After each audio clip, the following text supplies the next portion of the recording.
Hi. Right, so here we go, classifying angles. So there are different types of angles, and you might notice actually I've not written the numbers on these, the angle size, and I've done that for a good reason. So I think you'll have heard of a lot of these words I'm about to say before, but please take notes on them with, actually I've done one example. If you could do a couple, brilliant, just so we really know you've got your head around it. So classifying angles is important. It's really important that we know what type of angle we're expecting to see. So if I told you you'd expect to see an acute angle, okay, we'd want something that looked like this, because an acute angle, I'm going to write that down here, acute, which is lovely because it's acute angle, because it's the smallest of all the angles, is anything between 0 and 90 degrees. Okay, now that doesn't include 90 degrees. Doesn't include 90 degrees because that one's here. That's our right angle. Okay, a right angle, and we always show that with the square. Okay, so we see them a lot when we're looking at rectangles, when we're looking at squares. I mean, just look around your furniture, around your house, drawers, things like that, kitchen cabinets. They're full of right angles. They're really great, actually. They come in so useful in maths. So you're going to see a lot of these. Up here, we've got an obtuse angle. Obtuse. Oh, I've not even written on right is 90 degrees exactly. Okay, which is why 90 degrees isn't included here, and it isn't included in the obtuse angle, because obtuse is between 90 degrees and 180 degrees, okay, but it doesn't include 90 or 180. Could get really into some fancy arrows that would show us that, but we don't want to overcomplicate things right now. So anything between 90 and 180 degrees, but 180 degrees is our straight line here. Our straight line is 180 degrees.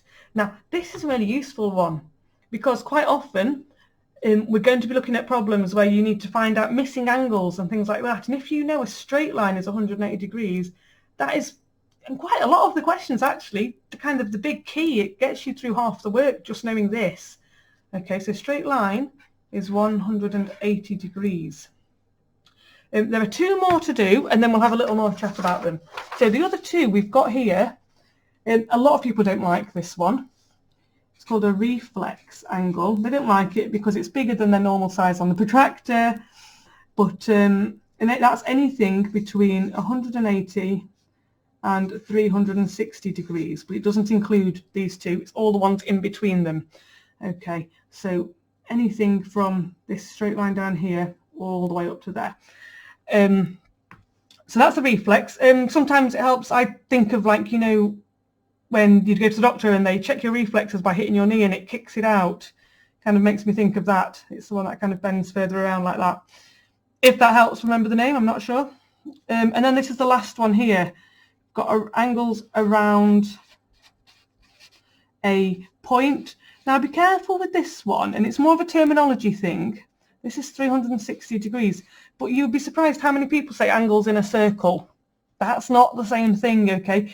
We must be careful, and you do lose points, not right now, but when you're getting towards GCSE, if you haven't said angles around a point for this, if you say angles in a circle, they're quite tight with that mark. They don't like to give the point for that. So just be careful, okay? Just be careful what you're calling it. I know most of you kind of got this down, you know what it is, but if you're asked, sometimes you're asked to give a reason, make sure you're saying angles around a point, not in a circle. Okay, so they're the 6 of them. They're the 6 of them. Now, going forward, I'm hoping you're going to be able to start recognising angles. If I say to you, what type of angle is 80 degrees?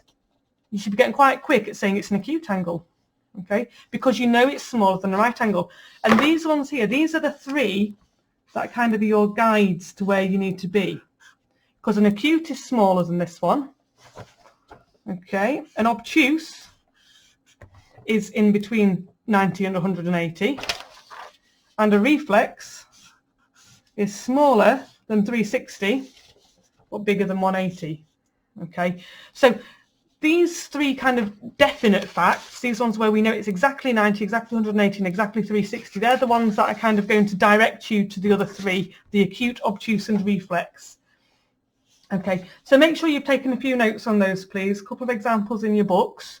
I am going to be sending you some more work to do on them, okay? I don't anticipate too many problems because I think a lot of you will have at least touched on this in primary school during year 6, so it's going to be a really nice recap. Thank you.